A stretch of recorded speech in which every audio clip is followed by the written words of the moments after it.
Pendant la guerre d'Algérie, le Maroc et l'Algérie s'entendent pour renégocier le statut des territoires de Tindouf et Kolom-Béchar, à l'ouest du Sahara. Le Maroc souhaite en effet récupérer cette zone riche en minerais de fer et en pétrole, située en Algérie française. Au lendemain de l'indépendance, l'Algérie décide de conserver ses territoires. Les tensions montent entre les deux pays, qui s'accusent mutuellement d'ingérence dans leurs affaires intérieures. Après plusieurs incidents frontaliers, le Maroc occupe la zone de Tinjoub et Assi Beïda, ce qui déclenche la guerre des Sables, le 14 octobre 1963. Le conflit tourne à l'avantage du Maroc, dont les troupes sont mieux équipées. Malgré la prise de Figuig, les Algériens accusent des pertes. Après plusieurs tentatives de négociation, l'Organisation de l'Unité africaine convainc les deux pays de signer un cessez-le-feu fin octobre 1963. À la suite d'une période de reprise des hostilités, le Maroc et l'Algérie signent un cessez-le-feu définitif, le 20 février 1964. Les troupes se retirent et la frontière reste inchangée. La guerre des Sables commence dans un contexte de tension entre le Maroc et l'Algérie. Au cours du XIXe siècle, la France colonise l'Algérie, puis en fait un département français. La frontière entre le Maroc et l'Algérie, située dans le désert du Sahara, n'est pas clairement définie. Dans les années 1950, la France découvre des gisements de fer et de pétrole dans l'ouest de l'Algérie et crée les communes de Tindouf et Kolom-Béchar.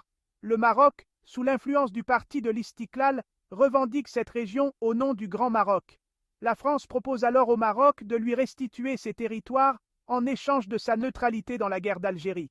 Le Maroc préfère négocier avec Ferhat Abbas, chef du gouvernement provisoire de la République algérienne.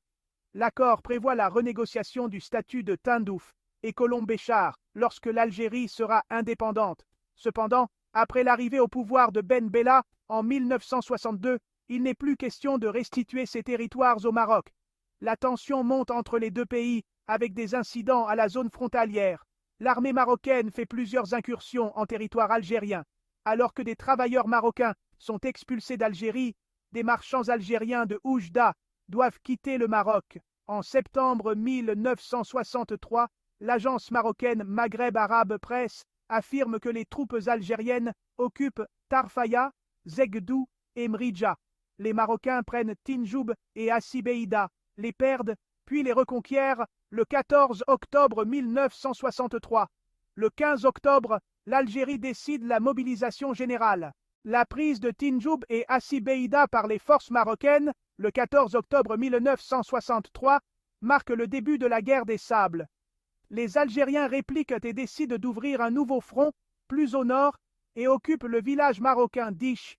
Les tentatives de l'armée algérienne de reprendre Tinjoub et Assi Beïda échouent. L'armée nationale populaire, ANP, commandée par Houari Boumedienne, compte sur ses vétérans de la guerre d'Algérie. Néanmoins, elle est mal équipée et fait face à des problèmes logistiques. L'Égypte envoie 1 millier de soldats pour prêter main forte à l'Algérie. Cuba apporte aussi son aide en envoyant 686 soldats, des avions, des blindés soviétiques, T-34 et des canons. En face, les forces armées royales du Maroc reçoivent des armes françaises. Leur équipement est supérieur à celui des troupes algériennes. Le 18 octobre 1963, les Algériens poussent jusqu'à l'oasis marocaine de Figuig. Le 25 octobre, ce sont les Marocains qui capturent près de 200 soldats algériens à Assi Beïda. Poursuivant leur avancée vers l'est, les forces marocaines arrivent à 12 km de Tindouf, le 28 octobre. Pourtant, ils s'abstiennent de prendre la ville. Les historiens supposent que Charles de Gaulle, souhaitant un statu quo des frontières, serait intervenu pour dissuader le Maroc de prendre Tindouf. La Ligue arabe, puis l'Organisation de l'Unité africaine, OUA, tentent de réconcilier les deux pays en vain. Alors que l'Algérie en appelle à l'OUA, le Maroc demande une médiation de l'ONU. Finalement, l'Organisation de l'Unité africaine, OUA, convainc le Maroc et l'Algérie de se rencontrer à la conférence de Bamako les 29 et 30 octobre 1963. Le Maroc refuse de rendre Tinjoub et Assi Beïda à l'Algérie. Il considère en effet que ces territoires font historiquement partie du Maroc. En réponse, l'armée algérienne bombarde Figuig. Les combats durent jusqu'au 5 novembre 1963, date à laquelle un nouveau cessez-le-feu est négocié.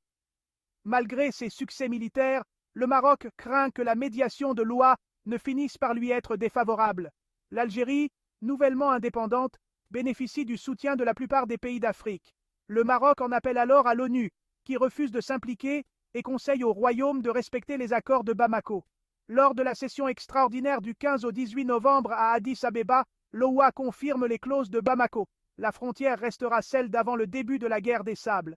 Le Maroc accepte finalement ces termes et signe le cessez-le-feu définitif du 20 février 1964. Les troupes algériennes et marocaines se replient.